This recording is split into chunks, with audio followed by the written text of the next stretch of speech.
Hey, welcome to episode 4 of Rob and Raewyn's Wellington road trip. This time we're rolling out of Masterton, exploring the Lake Domain Reserve, and finally reaching Ngawi, the wild little fishing village we've been hanging out to show you. Think bulldozers and fishing boats, seal colonies, even more power shells than even Raewyn knows what to do with. We had shit on the beach and one epic lighthouse. It's rugged and absolutely magic. By the end of this one, you'll be planning your own trip to this little gem. Sit back, relax and enjoy the ride.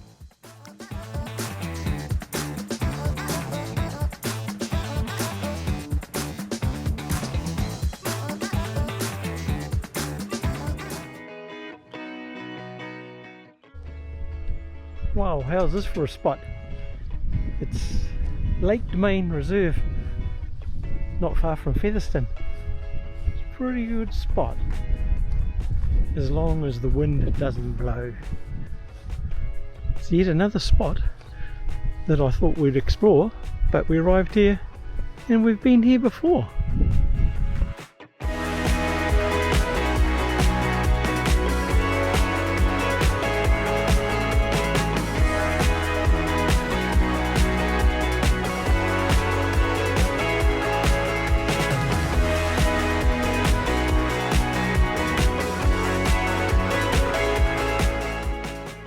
This tree was planted to mark the coronation of His Majesty Charles III, King of New Zealand on 6th May 2023.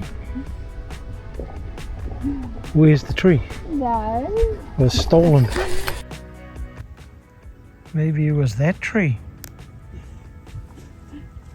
Maybe it was that tree. Maybe it was that tree. Way over there is a lavatory.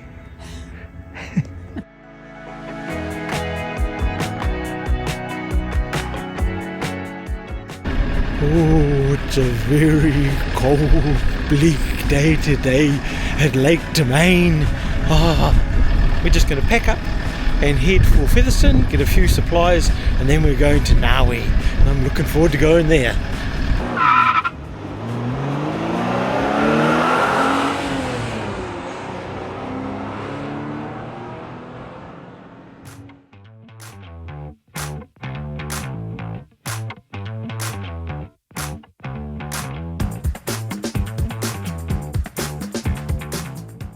Ngawi's pretty isolated and there ain't no pack and save there, so we stopped at Featherston to stock up before continuing on our way.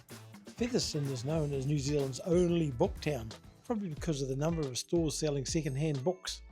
But it does have an interesting history. It was the largest military training camp in New Zealand for World War I soldiers. 60,000 soldiers were trained there. It was also used as the POW camp during World War II. I didn't even know there were POW camps in New Zealand. A larger stay to explore is definitely needed.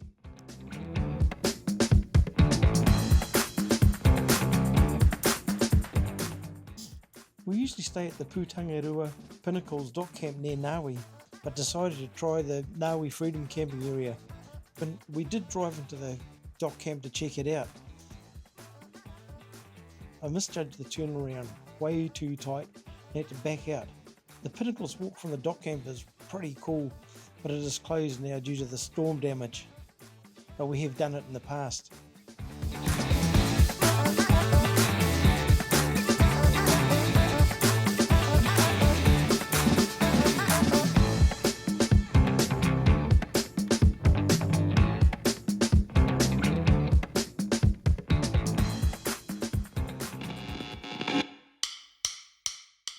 Ngawi, what a cool spot, right by the raging sea. If you look closely out there, you can see the South Island. If you can't, then go to Specsavers.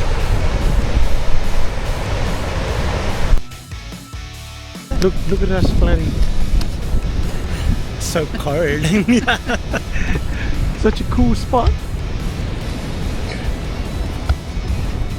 When there's such a cool spot and the donation box, we always like to donate. A-Ring.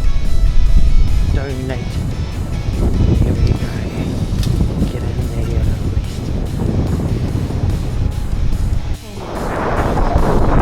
get fish and chips. It's closed. Look at that.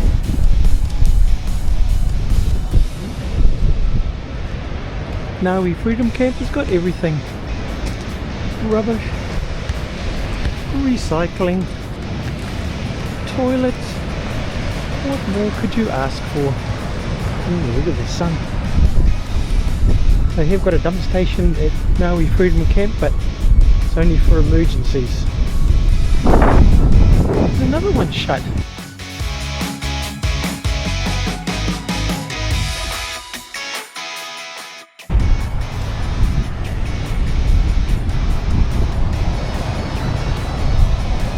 Raewyn is going to be in PowerShell heaven.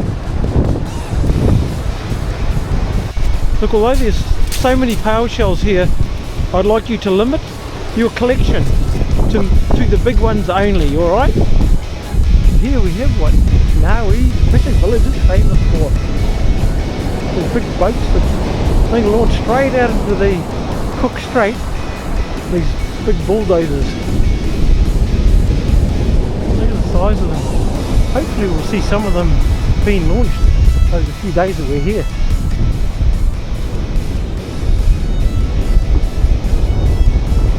All different sizes. Some of them little bulldozers, big bulldozers. Pretty cool. Pretty cool, man. I'll go around them and I'll walk down the front of them so you can see the size of the bulldozers. Some of them got to be pretty big bulldozers, like when they're pulling things like that one there. Look at the size of it. Oh.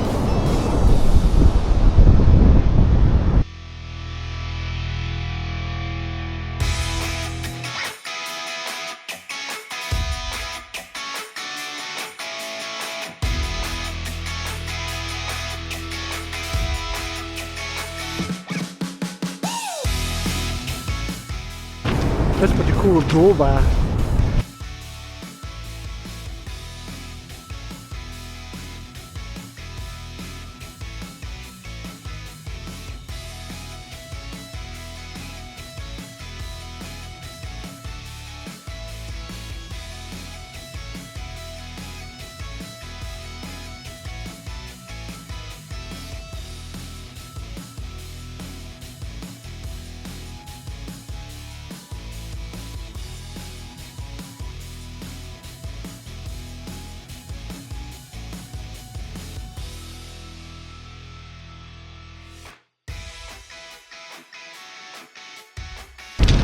Amazing how they got those little platforms. Drag the boat right up beside them and you don't have to climb down off the boat.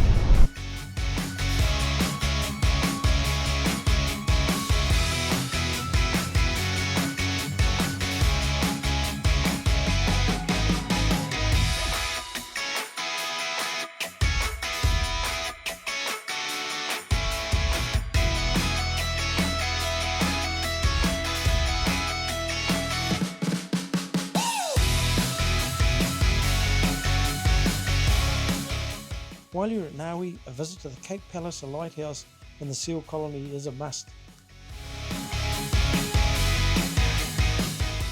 The road to the lighthouse is rough and narrow in places, but most vehicles would make it no sweat.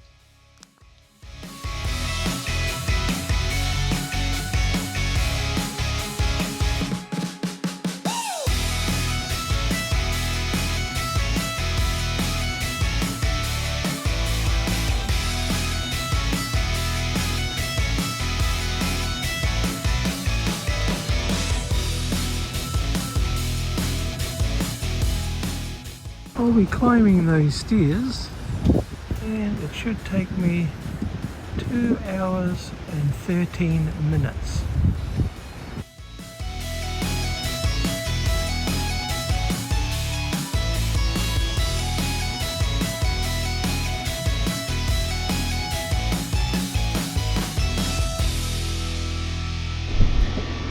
Are we there yet, Mum?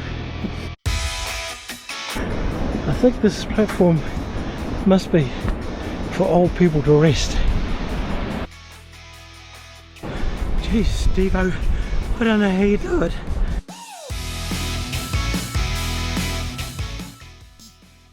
I was pretty pleased that I romped up this 260 odd stairs and didn't have the feeling of being close to death. I still don't know how our Steve-O can race up the Sky Tower stairs in full firefighter gear, including BA, every year. Whoa. But hey, the view from the top is definitely worth the climb. Well, that was pretty good. Hope it's easier going down. I can record me going down because I might trip and fall, and I don't want to damage the camera.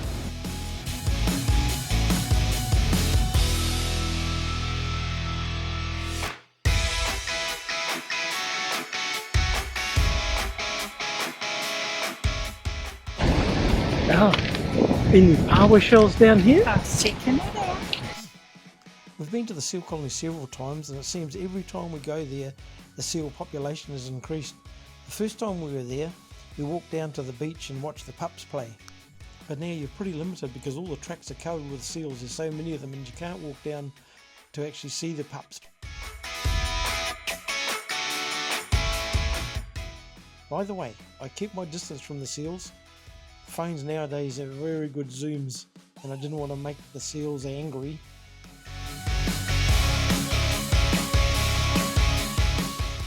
Time to give the little Maverick drone some exercise. The Eru Pro fishing drone takes very good videos and I use that often, and the very small Neo drone is just such fun. The old Maverick just gets forgotten.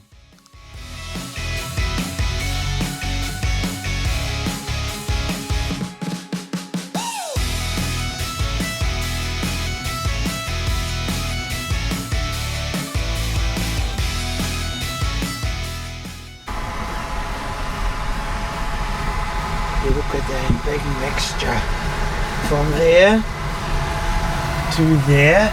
That's just one mouthful for me. Yeah, yummy.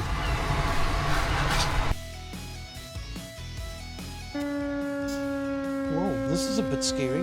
The siren is going off up and down like a tsunami warning, and we're still on I think we're still on an alert after a big earthquake near Russia. I actually thought the alert was over. We obviously wouldn't be so close to the beach if it was still on. No one was arriving at the fire station across the road. Should we get out of here? It was quite a distance to clear the coast and be safe. Thank goodness the local fire chief came along and advised us that there was a remote alarm and page check, and the dudes in Wellington hadn't turned it off. It was still pretty scary, but there's nothing like a little bit of adrenaline for the oldies.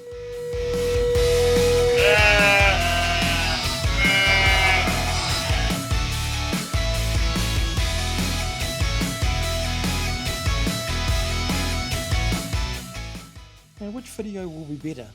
iPhone, DJI Action Cam, or the little DJI Neo drone?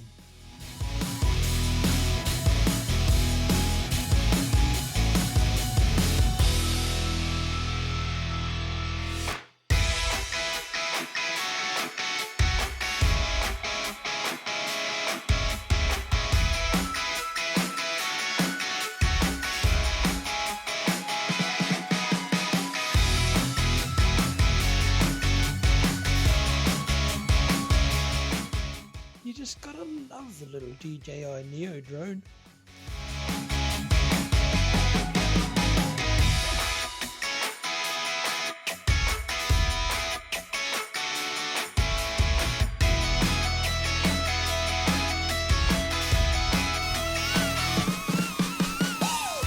Ain't anything in it, no crayfish in it. Oh, that's a loser. First a crayfish pot. Now we find the elusive golf ball.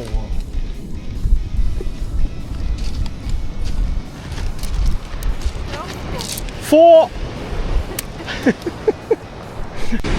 My God, here's another one. Here's another one. Wonder if it's still alive. Oh, and used another one.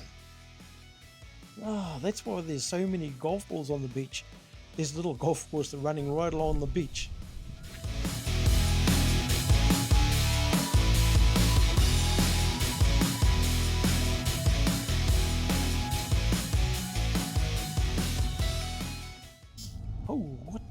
that marine monster? Looks like someone from Weta Workshop put it there.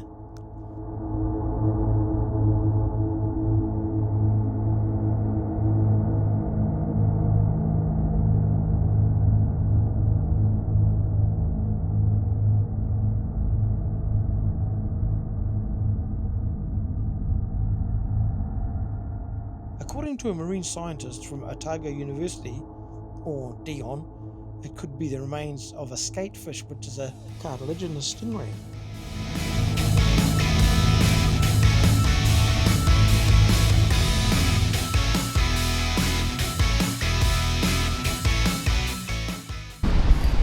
And we come back from our 3-hour walk and look at that. See how they look after you at this Freedom campsite? There's a paper there.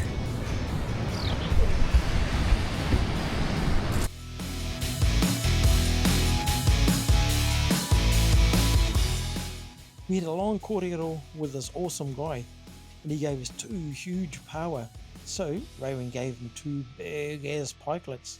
As nice and as big as Raewyn's pikelets were, I think we came out on top.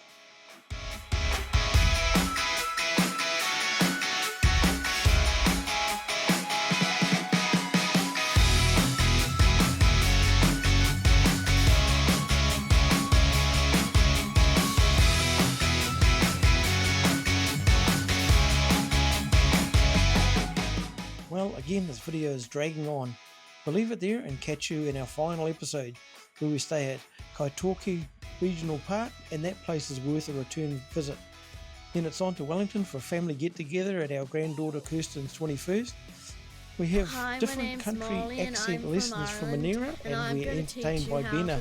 We then meander home, stopping at Papamoa Beach Reserve. We get our favourite pies from Eltham, visit Whānau in New Plymouth, and our last stop was Otorohanga before arriving home to a bit of a disaster. Thanks heaps for tagging along with us, and we'll see you in the final episode.